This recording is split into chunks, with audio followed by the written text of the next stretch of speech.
Have you ever fallen asleep behind the handlebars? I have.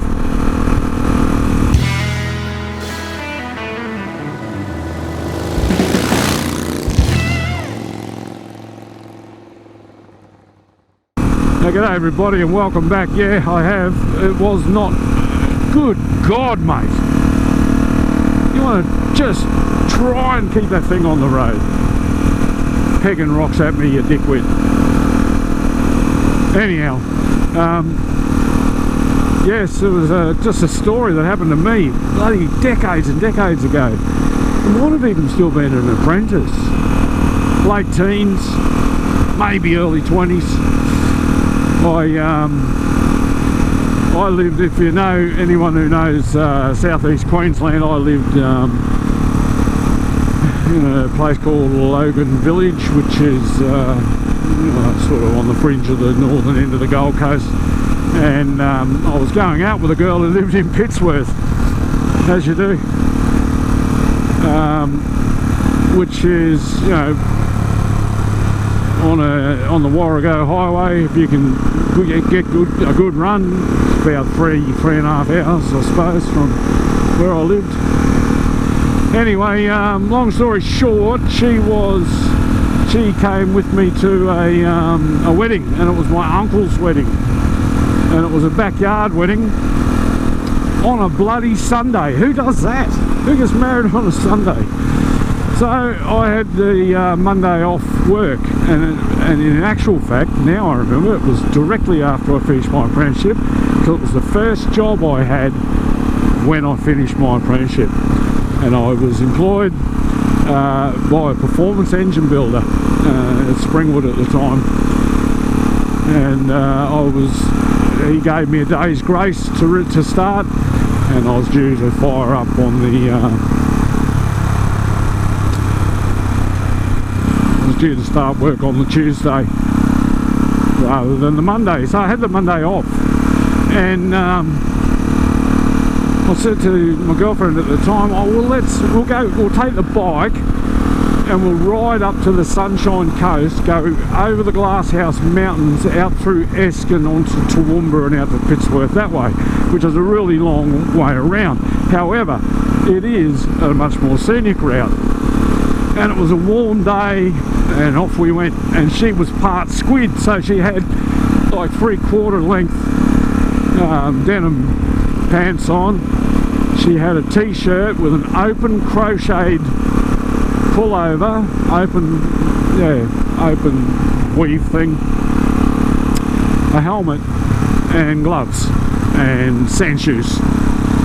I had leather pants, leather jacket, bike boots, gloves and helmet.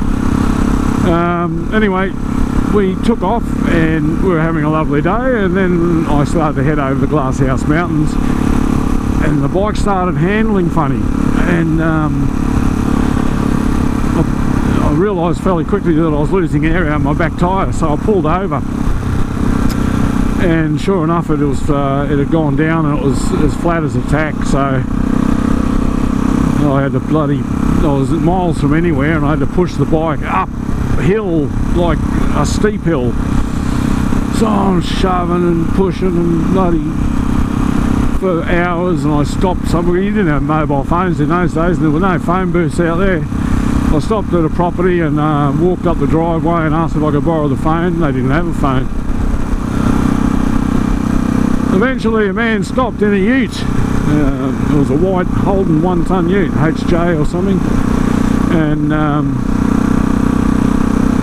we popped the drop side off the side of it and used it as a ramp, and between the three of us we managed to get this bike up on the back of this ute, and he drove me into the township of Woodford right on closing time. And there was a tyre place there, it was open, well, it was just about to close. There was a Bow Repairs, I think, from memory, and or Goodyear. Anyway, he was obviously far more used to working on agricultural equipment. He had a big flaming floor mounted bead breaker and timber bloody crap everywhere. Certainly wasn't used to working on bikes, and he popped the popped the back tyre off for me, and I went and got something to eat. And when I come back, he said, mate, I didn't have a tube and you'd destroyed that tube pushing the bike and filled it full of snake bite holes. So he said, so I've had to put some radial patches or some patches on the tube, and all I had was truck patches. So he stuck 5 truck patches on this thing, and by this time it was about 7 o'clock at night. It was dark and it was cold because it was winter, and winter in Queensland on the coast, it's nice through the day, it's beautiful, but at night it's freezing.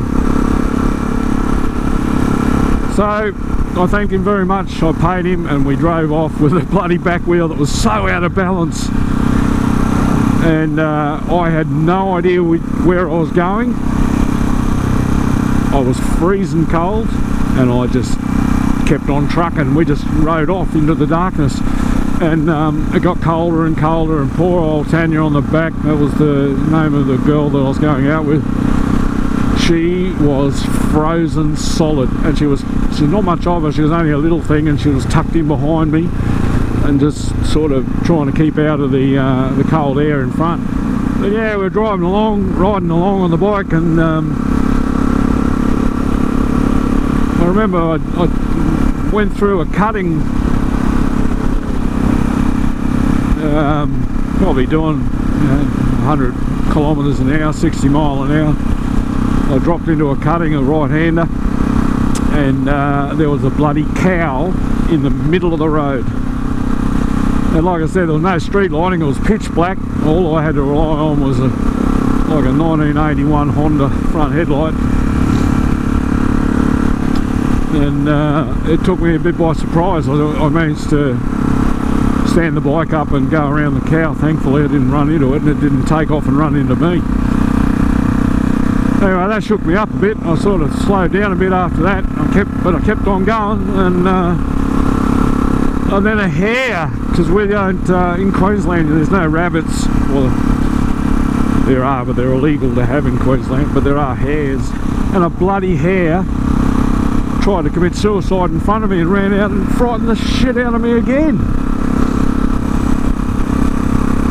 And long story short, I was lost. I had no idea where I was, but I just knew that if I kept following this road, it was eventually going to lead us to a town somewhere.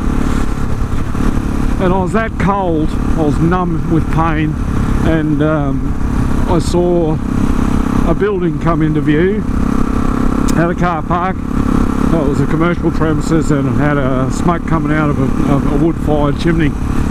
So I pulled up, and it was a pub. Yeah, it was a pub, and the bartender said, "What do you want?" And I said, "Oh mate, can I get..." Oh, that's why when I went to get off the bike, I was that frozen and cramped I couldn't get off. Tanya climbed off, and I managed to be able to throw the side stand down, and then I stood up on the pegs, sort of shook it out, and then climbed off the bike. And we went inside, stood in front of the fire for a minute warming up, and then I walked up to the bar, and the barman said, "What do you want?" And I said, "Oh mate, I'll tell you what, right now I'd really appreciate a cup of coffee, hot coffee or tea." He said, "Mate, we're not a bloody cafe." So righto, whiskey. So that was alright. And then eventually I managed to plunder enough gumption to get back on the bike. It turned out we were just outside Toowoomba, so I only had about an hour's ride in front of me. I got her home, Pittsworth, dropped her off. I can't remember what time it was, but I started the long journey, the 2.5 hour, 3 hour ride back to home from there. And like I said, I was cold and tired by this time, and I was riding along the Warrego Highway just outside of Ipswich, and I got the nods, and I actually caught myself, eyes closed, down, up, shit, no, this is not happening. And then it was visor up, you know, focus. I knew I was in trouble. So I pulled over at the next roadhouse and got myself a hot coffee and shook it out and got back on the bike. I had to stop a few times just to adjust the nicotine levels and get my senses together. And eventually I got the bloody bike home at 2 o'clock in the morning. Fell into bed. Got up at 6 o'clock in the morning and went and started a brand new job with a brand new employer. And I never ever saw her again. That was the end of that relationship. Oh, what a torrid time it was. Oh well, I thought I'd share that with you.